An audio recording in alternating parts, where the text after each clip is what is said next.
So, without much ado, let me quickly introduce the dignitaries behind the table. Immediate right, it's Samiba. He's the head of radio. Please, a round of applause for him. Xylophone FM. Then we have Nana Appiah Mensah. We all call him NAM1. He's the founder and the CEO of Menzgold Group.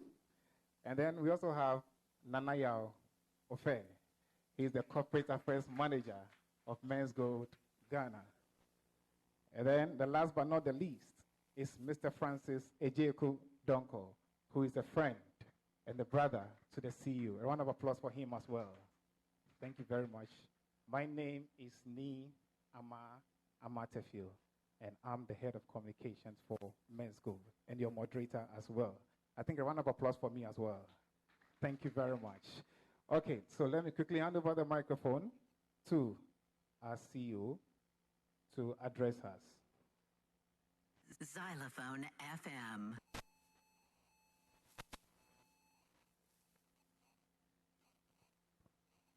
Xylophone FM.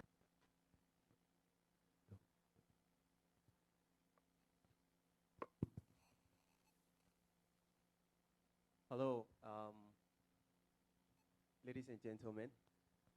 I'm very happy to be here today. It feels really good to be back. First of all, let me thank you so much for the job you did, when this whole journey started, with regards to the media, various reportage, the issues we faced, my detention in Dubai, my arrival to Ghana, the Interpol red notice, and up to date. I mean, the media has played a very pivotal role in our development and journey so far.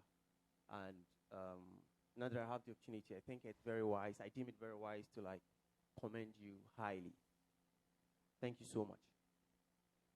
Okay, so we'll go straight to the business of the day, which is the speech. So with your kind indulgence, I would want to read, if you permit me.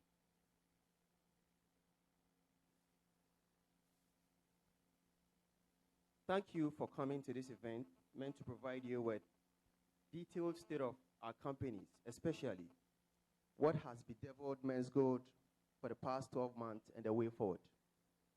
May I state humbly that this communication is without prejudice.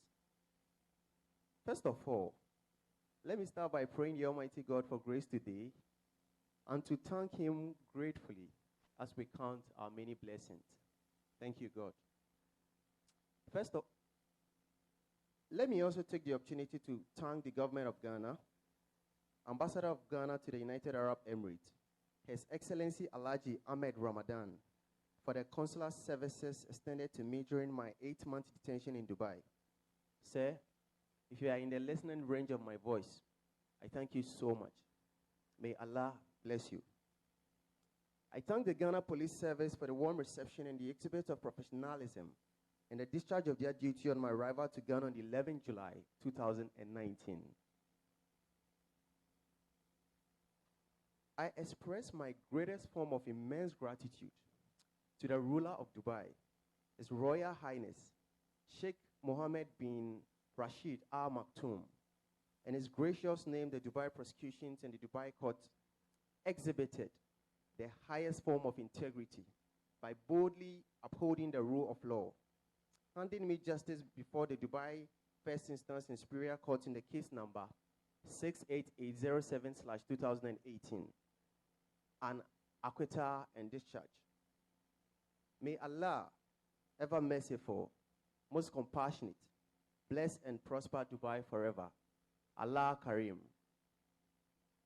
I owe an immense debt of gratitude to the people of Ghana, our legal team abroad and in Ghana, led by Mr. Kwame Boafo Ekufu, my brother and my good friend, who has been resolute, exhibited loyalty and courage in the face of adversity, exhibiting his service and commitment to nothing but the rule of law. Today, I cannot forget to bless the over 1,000 staff of Menzgold Ghana Ltd. And of course, Menzgold Global. And that is to the effect of Menzgold UK, Menzgold Lagos, and then Menzgold España. Xylophone Media, Brew Marketing Consult, and all our other companies in Ghana, as well as our families for the unwavering support since the unfortunate event of the past few months. To you all I say, you made a good choice which will be well rewarded by God Almighty, especially Mr. Kwame Boafo Ekufo. Like the biblical Moses, you chose to side and share in the affliction of God's people instead of enjoying the temporary pleasures of sin. Sir, thank you so much. May God bless you. I also reserve my biggest gratitude to our cherished Menzgold customers for their continued support, encouragement, loyalty, and prayers through these trying times. Thank you so much. May God and His infinite mercy be merciful and enlarge your coast. Even though I'm still receiving a much-needed medical attention, that is swellings, blood clot in my pelvic region and in my knees, with excruciating pains following a past surgical procedure, due to my well-publicized 9-month detention in Dubai and in Ghana. Regardless, I deem it very fit to make this address to the general public, more especially to Menzgold customers in a bid to keep them abreast with the ongoings. Menzgold Ghana Company Limited is a licensed, reputable gold dealership firm with 5 years of impeccable and enviable service delivery and gold trading record globally. It would interest you to know that in the past 5 years, Menzgold Ghana Ltd. consistently met the demands of its customers, suppliers, and foreign partners who do business with us. But for the force majeure, the regulatory questions raised by the Bank of Ghana and the Securities and Exchange Commission, that is a regulatory intervention of which we respectfully contested and is still before the Ghanaian Court of Law. It is a question of statutory interpretation as to whether or not the trading of our gold collectibles or jewelry and the return of monthly profit on same to traders is deposit taking, deposit mobilization, or trading securities. As to whether or not the export of tons of gold dory bars of very fine percentage purity, with many evidence of inflows in forex via the Bank of Ghana, is a Ponzi scheme. We're praying the just and august Ghanaian court to answer these questions and then to make consequential orders to repair Menzgold damage, if any.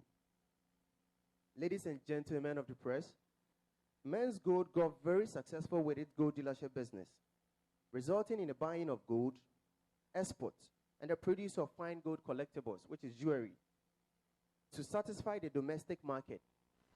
This was just an innovative drive and adherence to the government's campaign for Made in Ghana goods.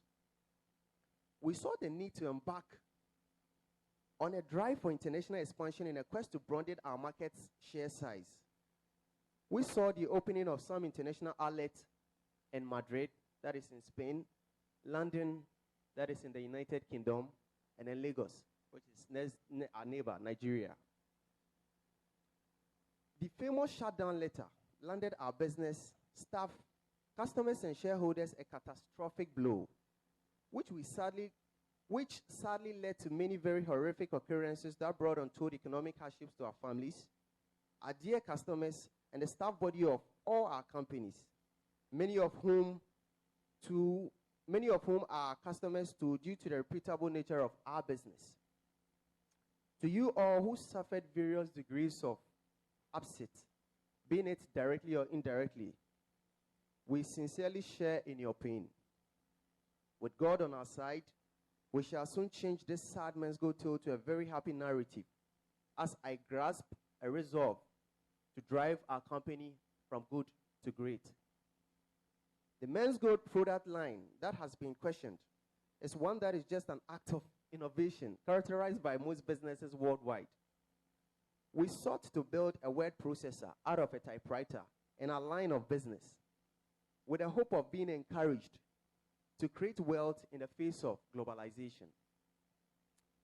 While I was in office, I noticed that the 21st century witnesses a blowing wave of globalization, yet our continent, Africa, has seen limited technological innovative advancement, which stifle our economic growth and lame our progress due to lack of will to invest in the difficult task of creating new things.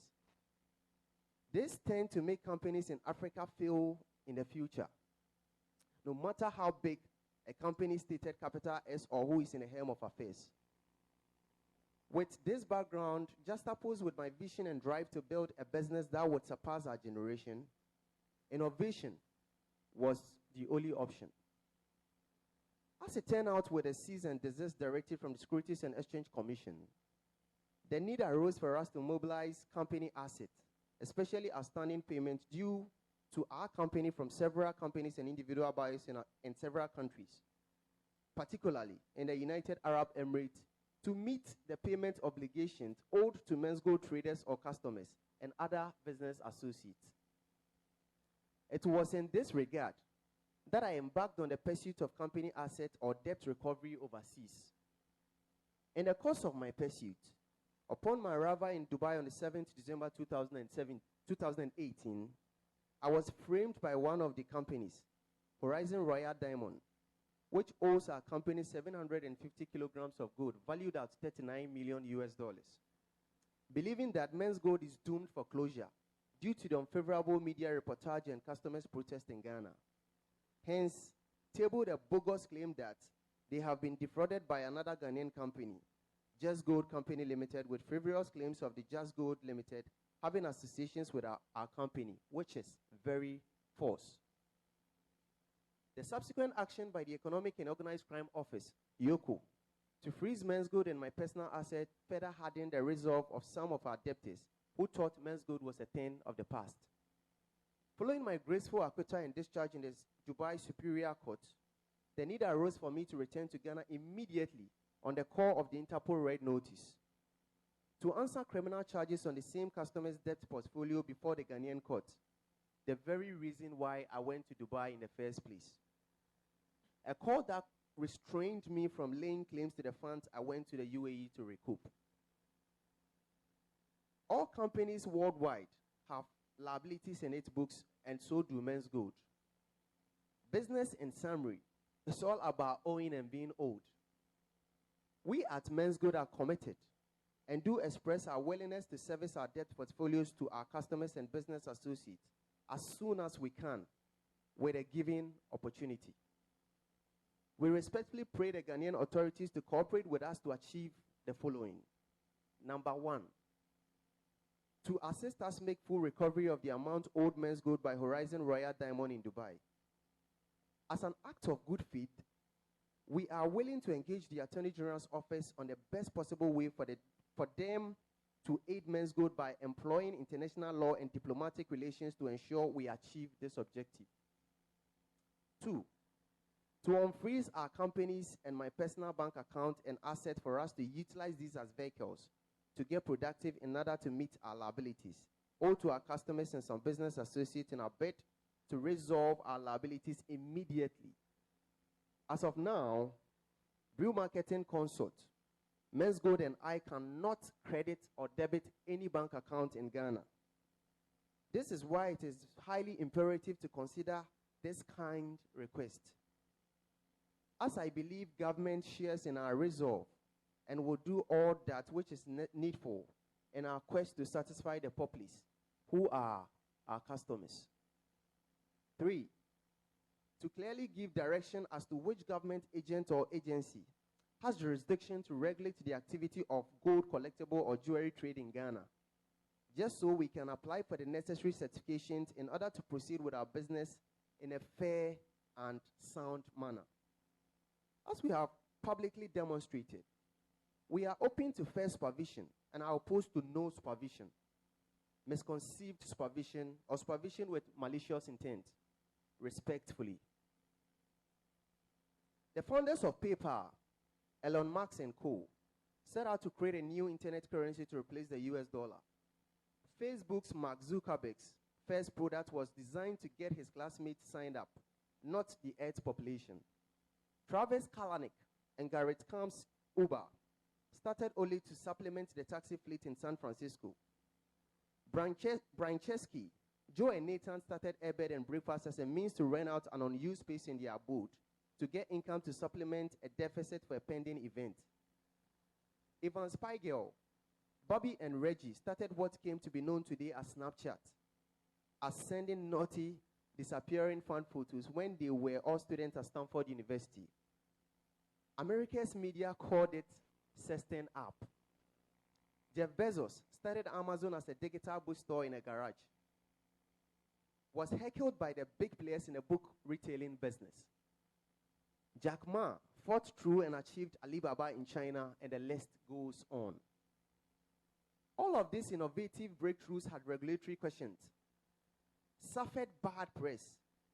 Uber and Airbed and Breakfast particularly have suffered global protests.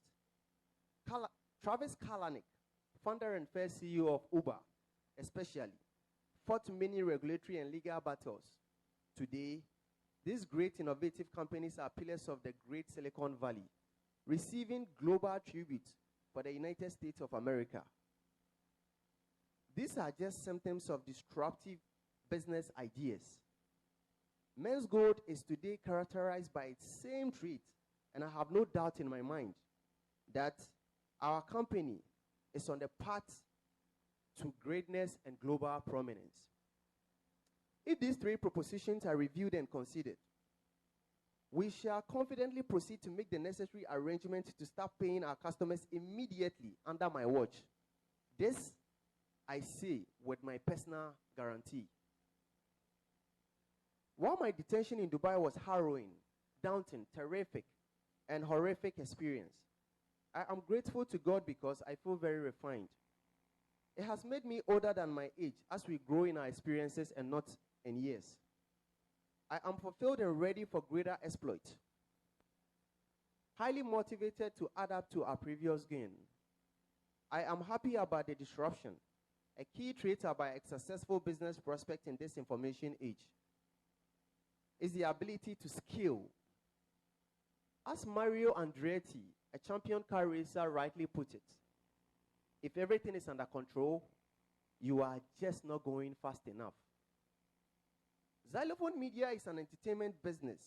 It's an entertainment media business built upon technical expertise such as creating, composing, storytelling, and performance. It's also built on innovation, just like Menzgold, employing technology to develop new breakthroughs in art, traditional and digital media products. Tomorrow would witness a xylophone media that can be described as a multifunctional media in the digital space, which would cater for a wide variety of international interests and needs. It would comfort you to note that the xylophone media is not just another media firm, respectfully. We are a media and art technology company. Our competitors are not in Ghana. They are far away in the Silicon Valley, California. To you, I say, ants that unite can beat an elephant. Admittedly, we have made some pretty good losses. Yes, we are happy about our losses having been a disruptive art and media business. We wear our loss as a badge of honor. Our loss depicts our grand ambition. By natural law, you have to go through a thunderstorm to see the rainbow. Our eyes are still set on a colorful rainbow. We shall succeed. Brew Marketing Consult Company Limited is a marketing company, a commodity broker of a sort which works for commissions by merchants selling and buying leads. I encourage companies worldwide with marketing needs in Ghana and Africa to take advantage of Brew Marketing's great professional marketing prowess, as the company did for Menzgold, resulting in Menzgold's mighty growth. To the staff body of all our companies, I couldn't have been more proud of you for standing resolute in the face of adversity. I encourage you to continue to stand strong as we navigate the path of soon meeting up the demands of our cherished customers.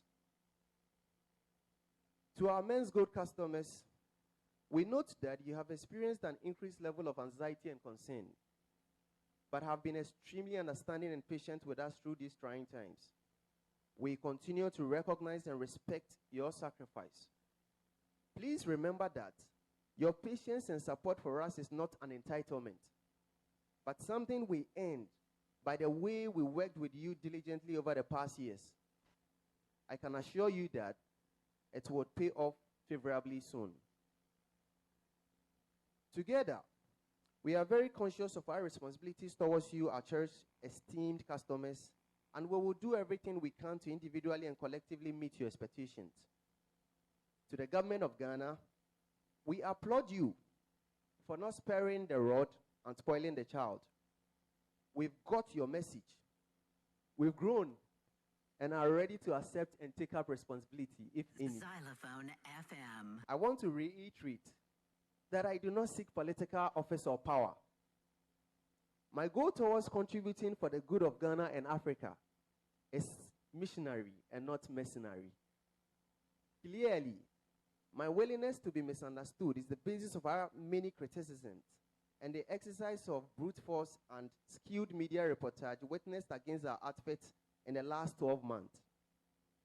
I am an entrepreneur, and I remain as such.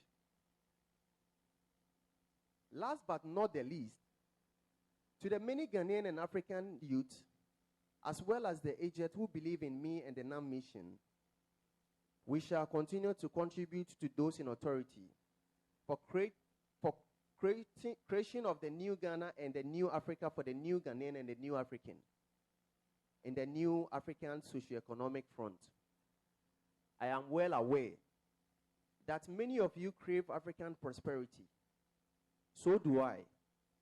To you all I ask, the Egyptian who conceived the idea of the pyramid and actually built it was an African, had same natural abilities we have with less access to information than we do today, yet succeeded in building not just one pyramid, but 3 or more. So then I ask, which African today would build the next Egyptian pyramid? Ghana shall prosper. Africa would be great again. Ladies and gentlemen of the press, thank you so much for coming. I appreciate your time. God bless you. Xylophone FM. Xylophone FM. Can we get one extra mic, please, here?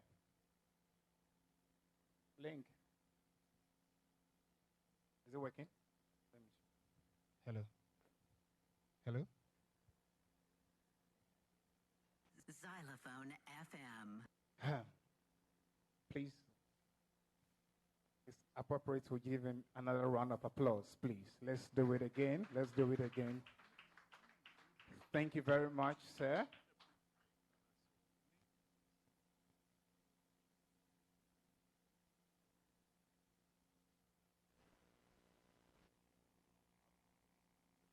Xylophone FM.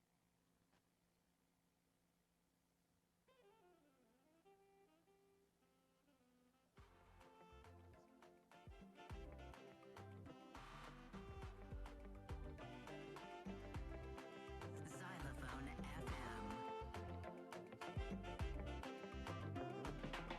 Highly spiritual.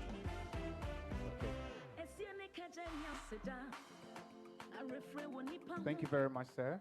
And thank you, too, for listening. It's time for the questions. And as I indicated earlier, we're going to take 3 questions at a go, and then we'll allow him to answer all 3. And then we come back again to take another round, and then we'll answer. We are taking 10 questions from the media.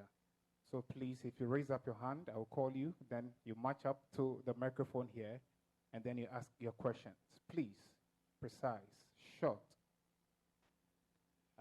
Yes, Peace FM, sir. Come in. Please, if I haven't called you, don't come forward. If I haven't called you, don't come. Please stand there. TV3, please come. And the last one. Last one. I need print media. Print. Daily guide. Daily guide. Okay. Please text the microphone whether it's working. Then you can ask the question. Is it working? Okay, let me give you mine. Wondering whether I can ask 3 in 1 short.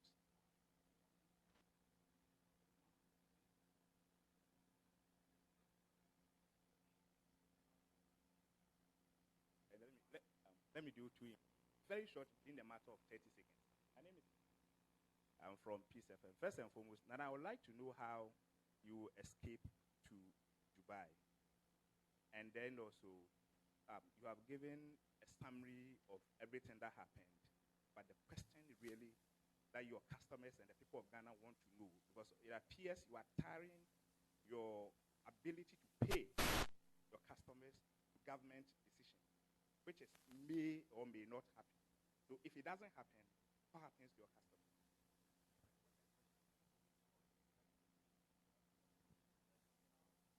Oh no, the question was how he was able to escape to Dubai.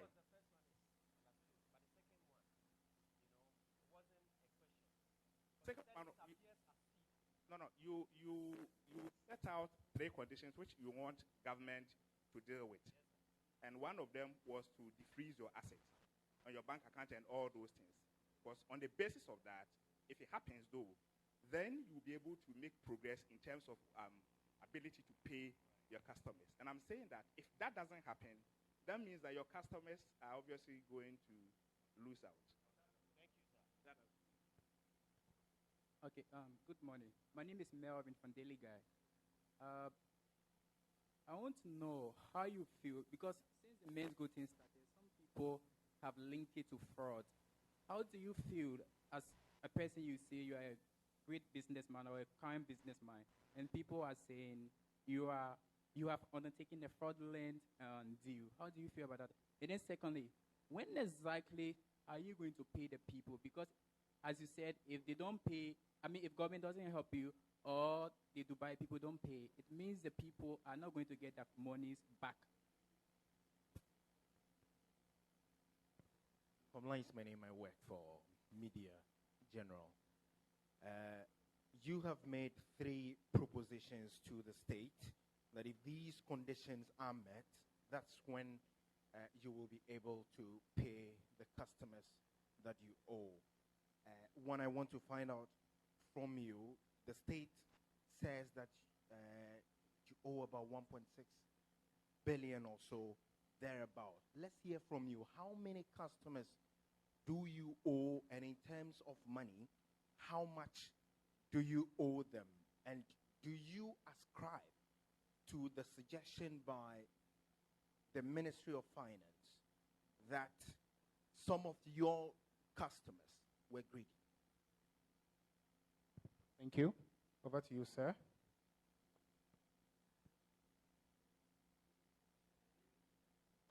Xylophone FM.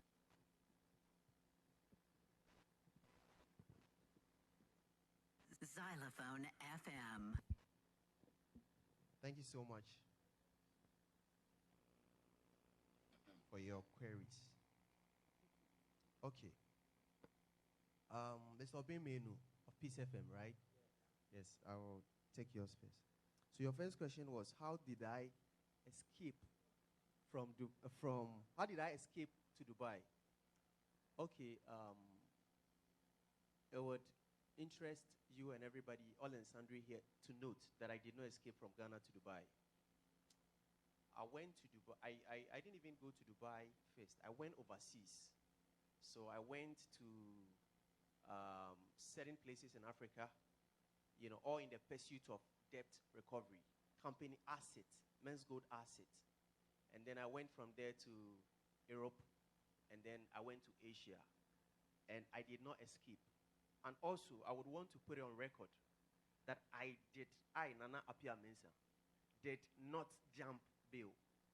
Okay?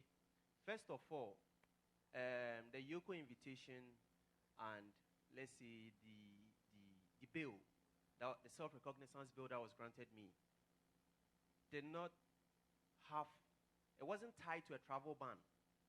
Okay, it wasn't tied to a travel ban. Number two, the day before I would depart, I don't want to commit anybody to anything, but the day before I would depart, I informed the Yoko. As a matter of fact, we can check Yoko's record. Okay, I signed in at their front desk. I visited Yoko the day before I departed our jurisdiction. So I did not escape Ghana to Dubai or any, where in the world. So I'll leave it at that.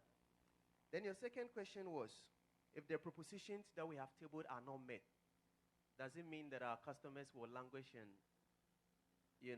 poverty or hardship, till eternity?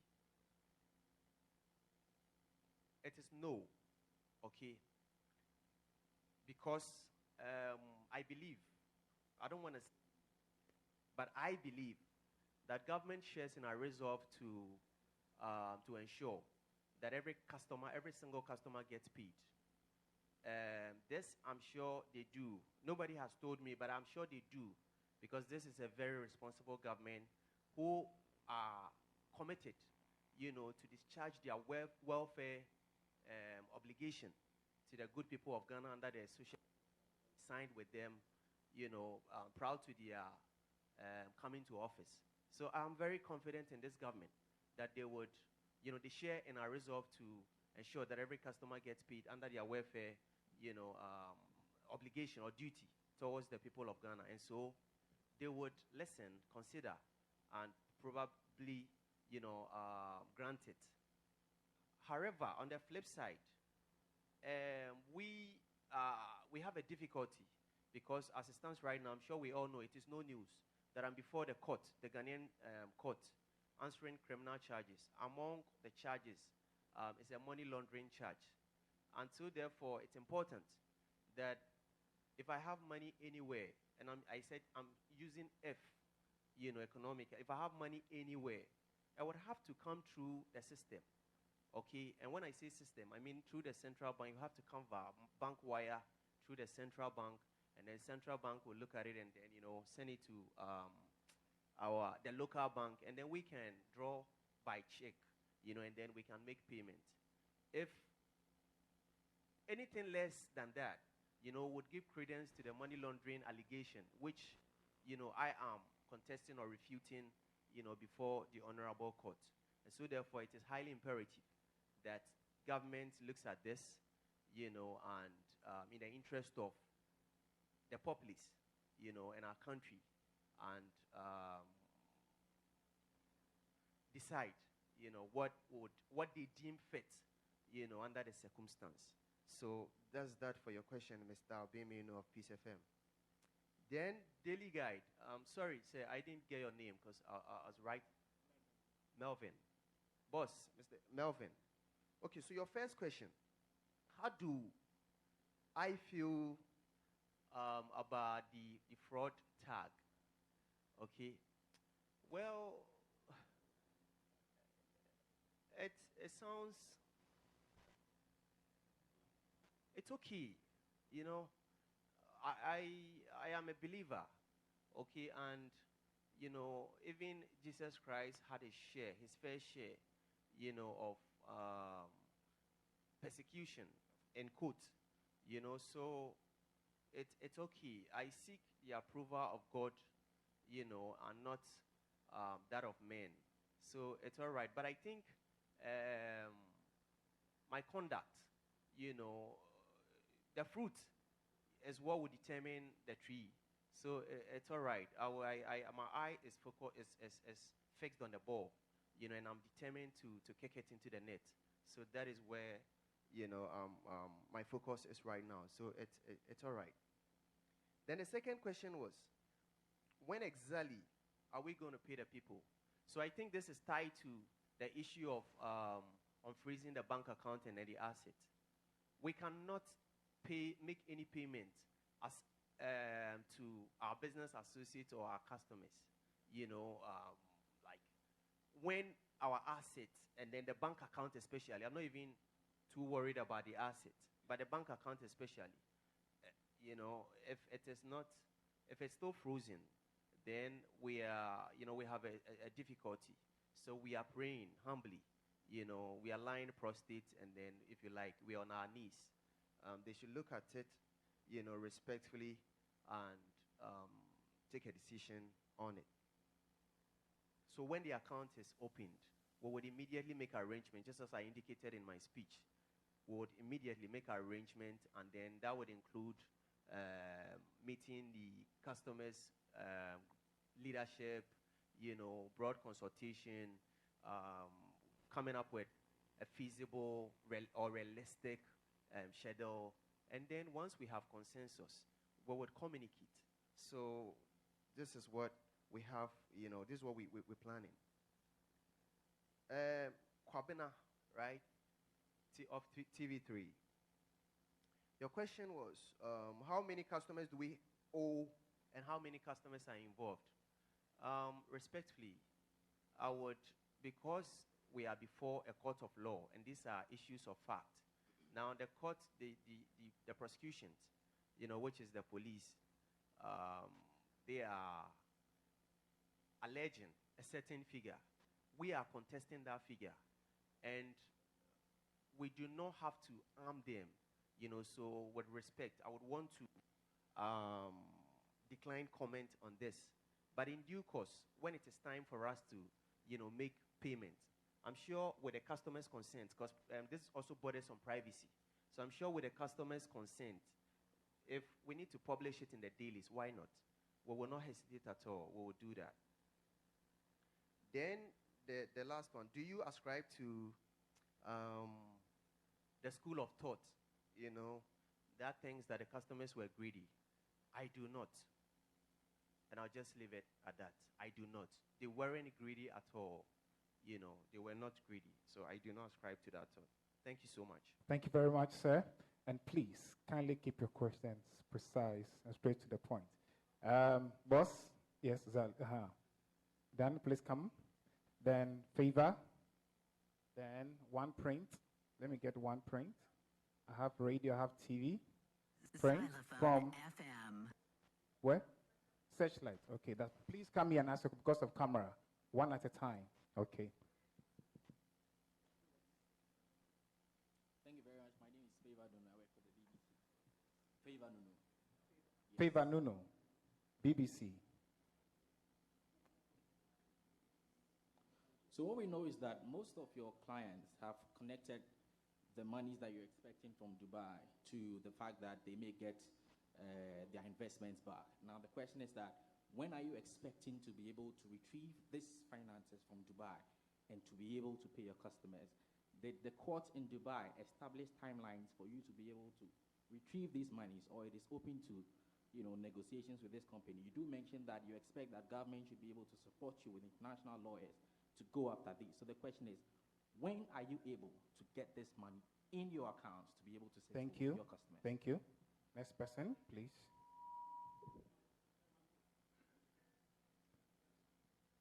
Xylophone FM. All right, my name is Arnold Mensah, Xylophone FM and 5 in 5.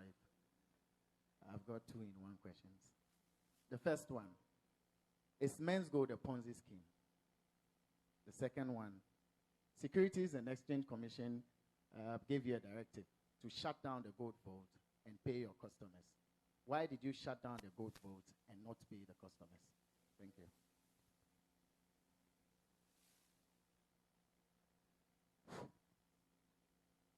Good afternoon, Mr. Mensah. My name is Nanapoku from Daily Searchlight, Nanapoku. I think the brouhaha about what is happening now is about licensing. Now you have made it emphatically clear that you have acquired all the legal documents pertaining to your business. Can you show a copy or copies to the press or to the Ghanaian populace or to the world that indeed you have all the legal documents that you are working with? And my second question, please. The man in Dubai, I don't know the name, it's a long name, who allowed the security agencies to incarcerate you. Now that you have come out, that the claim he was making against you were false, what are you going to do? Are you going to take legal action against him, or you're just going to leave him off the hook? Thank you. Please, let's ask only one question. Please, it's very important. Okay, over to you, sir. Xylophone FM.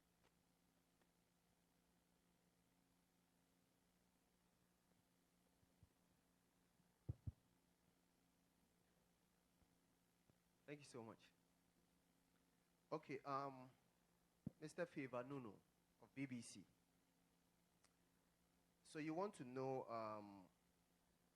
when we are collecting, the money that is owed to us in Dubai, the UAE.